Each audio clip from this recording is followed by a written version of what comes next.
ಶಾಂತಿ ಮೈಶೋತ್ತಮಾಗದಂತ ನವಪೂರ್ವದೊಂದಿಗೆ ಶ್ರೀಯೇತು ದುರ್ಗಾ ಹೇಮ ಪ್ರಜ್ಞಾ ಮಿಂದುಗಂಡಾತ್ಮೂಲೇಂ ಶಂಕಾದಿಷ್ಟಾಂ ಭೀತಿ ಹಸ್ತಾಂತನೇತ್ರಾಂ ಹೇಮಧ್ಯಸ್ಥಾಂ वीरवस्त्रां प्रसन्नां देवीं दुर्गां दिव्यरूपां नमामि।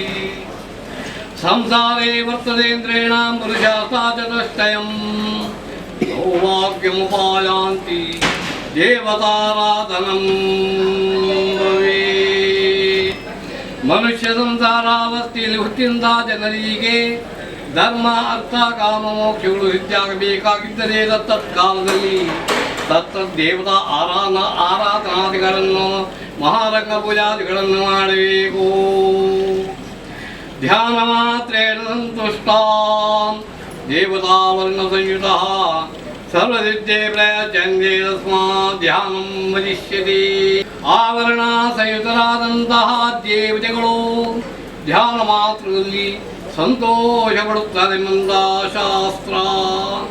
ಗರ್ಭಗೃಹದ ಮೂಲಬಿಂಬದಲ್ಲಿ ಸನ್ನಿಹಿತಳಾದಂತಹ ಮಹಾದೇವಿಯು ಯಾವ ಪ್ರಕಾರದಲ್ಲಿ ಇದ್ದಾಳೆ ಎಂದರೆ ದುರ್ಗಾ ಮಧ್ಯಾಸನಸ್ಥಾಂ ಸೂರ ನರ ಮುನಿಭಿಃ ವಂದಿತೇರುವ ಮಹತ್ತೇ ವಿಭ್ರಾಣಾಪಾನಪಾತ್ರಂ ಸೂಜನ ಭಯಹರಂ ದಕ್ಷಿಣಹಸ್ತೇನ ದಂಡಂ ಸಂಗಂ ಚಕ್ರಂಗದಾಬ್ಜೆ ಪ್ರಸುಧರ್ಮಸುರಾಮಿಂದಗಂಡೋಪಲಬ್ಧ ಪದ್ಮಾಕ್ಷಿ ಮೇಘವರ್ಣ ಸ್ತನಯುಗಳ ಹಿತಂ ಧ್ಯಾಯಿ ಪರಾಮಂಬಿಕಾ. ಸಾಕ್ಷಾತ್ ಮಹಾದೇವಿಯೋ ಶರತ್ಕಾಲದ ಚಂದ್ರನೋಪಾದಿಯಲ್ಲಿ ಕೋಟಿ ಚಂದ್ರ ಪ್ರಕಾಶಮಾನವಾದಂತಹ ದೇಹ ಕಾಂತಿ ಉಳ್ಳಂತಾಕೆಯು ಜಡಬಲ ಹಸ್ತಗ್ರಗಳಲ್ಲಿ ಖಡ್ಗ ಬಾಣಾಂಚಕರಜಂ ಬಾಣಾಸೀಗುಲಿಜಂ ಗದಾ ಚಕ್ರಂ ತ್ರಿಶೂಲಂ ಪರಶುಂ ಶಂಖಗಂಟಿ ಶಭಾಷಕ ಶಕ್ತಿದಂಡ ಚರ್ಮಜ ಪಪಾನ ಪಾತ್ರಗಳ್ಮಂಡಲುಗಳೆಂಬಂತ 18 ಆಯುಧಗಳನ್ನು ಹಿಡಿದ ಶ್ರೀದೇವಿಯು ಲಕ್ಷ್ಮೀನಾಮದಿಂದ ಮಹಿಷಾಸುರನನ್ನು ಇತರ ರಾಕ್ಷಸರನ್ನು ಸಂಹಾರ ಮಾಡಿದಂದಾಕೆಯೋ ಪೃಥ್ವಿ ತಾಮ್ರ ಮುಟ್ಟಂದಾಕೆಯೋ ಸೂರ್ಯ ಚಂದ್ರ ದೃಷ್ಟಿಗಳುಂಟಾಕೆಯೋ ನಂಬಿದಂತಹ ಭಕ್ತರಿಗೆ ಅಭಯವನ್ನು ಕೊಡುವಂತಾಕೆಯೋ. ಈ ಪ್ರಕಾರದಲ್ಲಿ ಸನ್ನಿಹಿತಳಾದ ಮಹಾದೇವಿಗೆ ರಂಗಪೂಜಾ ಮಹೋತ್ಸವವನ್ನು ಯಾವ ಪ್ರಕಾರದಲ್ಲಿ ಕಲ್ಪಿಸಬೇಕು ಎಂದರೆ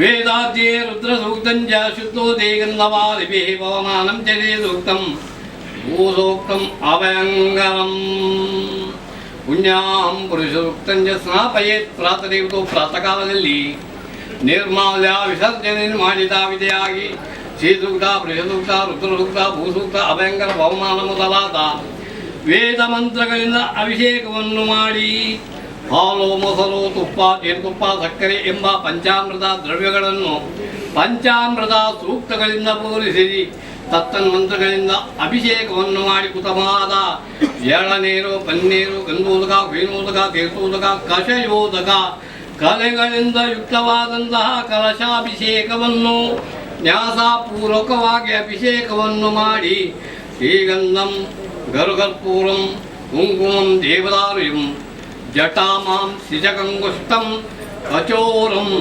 ಚಾಷ್ಟಗಂಧಯ ಶ್ರೀಗಂಧ ಅಗರಗಂಧ ಪಚ್ಚಕರ್ಪೂರ ಕುಂಕುಮಕೇಸರಿ ದೇವದಾರು ಜಟಾಮಾಂಸಿ ಕಂಗುಷ್ಟ ಕಚೋರಗಳಿಂದ ಬಿಂಬಲೇಪನೆಯನ್ನು ಮಾಡಿ ಷೋಡಶೋಪಚಾರ ಪೂಜೆಯನ್ನು ಮಾಡಿ ಸಹಸ್ರನಾಮಾರ್ಚನೆಯನ್ನು ಮಾಡಿ ಭಕ್ಷ್ಯ ಪೂಜ್ಯ ದೇಶ್ಯ ಪೇಕ್ಷ್ಯ ಚೋಷ್ಯ ಪಾನೀಯ ದಧಿಕ್ಷೀರ ಆದ್ಯ ಶರ್ಕರ ಮಧುಸ್ಕಂದ ಪನಸಾದಿ ಪಕ್ವಗಳಿಂದ ಯುಕ್ತವಾದಂತಹ ನೈವೇದ್ಯವನ್ನು ಮಹಾದೇವಿಗೆ ಸಮರ್ಪಣೆಯನ್ನು ಮಾಡಬೇಕು.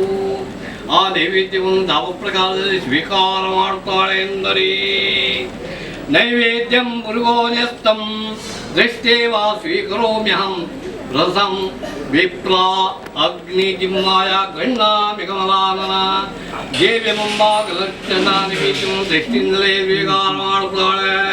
ರಸವನ್ನು ಯಜ್ಞೇಶ್ವರ ಮುಖದಲ್ಲಿ ಆಹುತಿ ಪ್ರಕಾರ ತೆಗೆದುಕೊಳ್ಳುತ್ತಾಳೆ. ನೈವೇದ್ಯವನ್ನು ಬ್ರಾಹ್ಮಣ ಸುವಾಸನೆ ಆರಾಧನೆಯಲ್ಲಿ ತೆಗೆದುಕೊಂಡಾಳು. ಈ ಪ್ರಕಾರ ಮಧ್ಯಾಹ್ನದಲ್ಲಿ ವಿಶೇಷವಾಗಿ ಮಹಾಪೂಜೆಯನ್ನು ಮಾಡಬೇಕು. ರಾತ್ರಿಯಲ್ಲಿ ರಂಗಪೂಜೆಯನ್ನು ಯಾವ ಪ್ರಕಾರ ಕಲ್ಪಿಸಬೇಕು ಎಂದರೆ ದ್ವಾರಸ್ಯಾದಿಧ್ವಜಾಂತಿ ಫಲಕೆ ಶುದ್ಧವಸ್ತ್ರೇ ಸುಪತ್ರೇ ದಿವ್ಯಂ ಶುದ್ಧಾನಭೂಗಂ ಕದಳಿ ಗುಣಕೃತ ನಾಳಿಕೇರಾದ್ಯಮೂಲಿತೈ ತಾಂಬೂಲೆ ಭೂಗಪುಷ್ಪೇ ವಿನೋದನು ಕುರ್ವಂತು ರಂಗಪೂಜಾ ಮಹೋತ್ಸವಂ ದೇವರ ಗರ್ಭಗೃಹದ ಧ್ವಜಸ್ತಂಭ ಪರ್ಯಂತರವರೆಗೆ ದ್ರಾಕ್ಷಾಳಿತವಾದ ಹಲಗೆಯನ್ನು ಇರಿಸಿ ಅದರ ಮೇಲೆ ಬೆಳಪವಾದ ಶುದ್ಧ ವಸ್ತ್ರವನ್ನು ಹಸರಿಸಿ ಕಲಶ ಪ್ರೋಕ್ಷಣೆಯನ್ನು ಮಾಡಿ ಅಗ್ರದ ಬಾಳೆಯಲ್ಲಿ ಹಾಕಿ ಅಭಿಗಾರವನ್ನು ಮಾಡಿ ಲಿಂಗಾಕಾರವಾಗಿ ಅನ್ನವಂಬಡಿಸಿ ಅದರ ಉಭಯವಾಸಗಳಲ್ಲಿ ನಾಳಿಗೇರಗಂಡ ಗುಡಗಂಡ ಚಾಸ್ಕುಲ್ಯ ಮಾಶಭಕ್ಷ್ಯ ಅಪೂಪಭಕ್ಷ್ಯಯುಕ್ತವಾದಂತಹ ನೈವೇದ್ಯವನ್ನು ತತ್ತದ ದೇವತೆಗಳಿಗೆ ಸಮರ್ಪಣೆಯನ್ನು ಮಾಡಬೇಕು. ಆ ದೇವತೆಗಳು ಯಾರು ಎಂದರೆ ದುರ್ಗಾ, ವಿನಾಯಕ, ಸ್ಕಂದ, ಸಿಂಹಿ, ಕಾಳಿ ಚ ಮಾತರಃ, ಮುಂಡಿ ಚ ವೀರಭದ್ರಾ ಚ ಕ್ಷೇತ್ರೇ ಶಾರ್ಕ ನಿಶಾಕರಃ, ವಸೋ ಅಷ್ಟ ದ್ವಾದಶಾರ್ಕ ರುದ್ರಮೇಕದಶಾನನ ಕ್ರಮೇಣ ಪೂರ್ಣಪಾತ್ರೇಶು ಪೂಜೆಯೇ ದಶ ದಿಕ್ಪತಿ. ಈ ಪ್ರಕಾರ ಪೂಜಾ ಮಾಡಿದರೆ ಏನು ಫಲಪ್ರಾಪ್ತವಾದೀತು ಎಂದರೆ ಕ್ಷೀರೇಣ ಕ್ಷೀಯತೆ ಪಾಪಂ ದದಿನ ಧನವರ್ಧನಂ ಘೃತಂ ಆಯುಷ್ಯವೃದ್ಧಿ ಸ್ಯಾತ್ ಪಶೂನಾಂ ಹಂಸಿಗಲ್ಪಿಷಂ ಸ್ವಾದುನಾ ಸರ್ವಸಿದ್ಧಿಂ ಸ್ಯಾತ್ ಪಂಚಾಮೃತಫಲಂ ವಿದೋ ಪಾಪಕ್ಷಯೋ ಅಭಿಷೇಕೇನ ಸಾಮ್ರಾಜ್ಯಾಪೀಠಪೂಜನಂ ಸೌಭಾಗ್ಯಮತೃಣಂ ಸೌಖ್ಯಂ ಗಂಧಮಾಲ್ಯ ಸದಾರ್ಪಣಾತ್. ಧೂಪಂ ದಹತಿ ಪಾಪಾನಿ ಕಾಂತಿದೀಪಾ ಪ್ರದಾನತಃ ಅಷ್ಟೈಶ್ವರ್ಯಾಧಿತೇನ ಜಪಯೇ ವಹಿ ಕಾರಣಂ ಹೋಮೇನ ಸರ್ವಕಾಮಾನ್ ಸಪ್ರಂತೀಂದ್ರ ಭಜಾಯತೆ. ಧರ್ಮಾರ್ಥ ಕಾಮ ಮೋಕ್ಷಾಖ್ಯ ನಮಸ್ಕಾರ ಪ್ರಭಾವತಃ ಸರ್ವೇಷಾಮಪಿ ದೇವಾನಾಂ ತೃಪ್ತಿ ಬ್ರಾಹ್ಮಣ ಭೋಜನಾತ್. ಗೋಗ್ರದೇನ ಸಮಾಯುಕ್ತಂ ದೀಪಂ ಸಾತ್ವಿಕ ಉಚ್ಯತೆ ರಾಜಸಂ ಸ್ಥಿರತೈಲೇನ ನಾಳಿಗೇರಂದು ತಾಮಸಂ. ಗೋಗ್ರದಿಂದ ದೀಪಾರಾಧನೆಯನ್ನು ಮಾಡುವಂತಹದ್ದು ಉತ್ತಮ ದೀಪ, ಸಾತ್ವಿಕ ದೀಪ ಅಂತ ಅನಿಸಿಕೊಳ್ಳುತ್ತದೆ. ಸ್ಥಿರತೈಲದಲ್ಲಿ ರಾಜಸ ದೀಪ, ಮಧ್ಯಮ ದೀಪ ಅಂತ ಅನಿಸಿಕೊಳ್ಳುತ್ತದೆ. ನಾಳಿಗೇರ ತೈಲದಲ್ಲಿ ದೀಪಾರಾಧನೆ ಮಾಡಿದ್ದರಿಂದ ಅಧಮ ದೀಪ ಅಂತ ಅನಿಸಿಕೊಳ್ಳುತ್ತದೆ.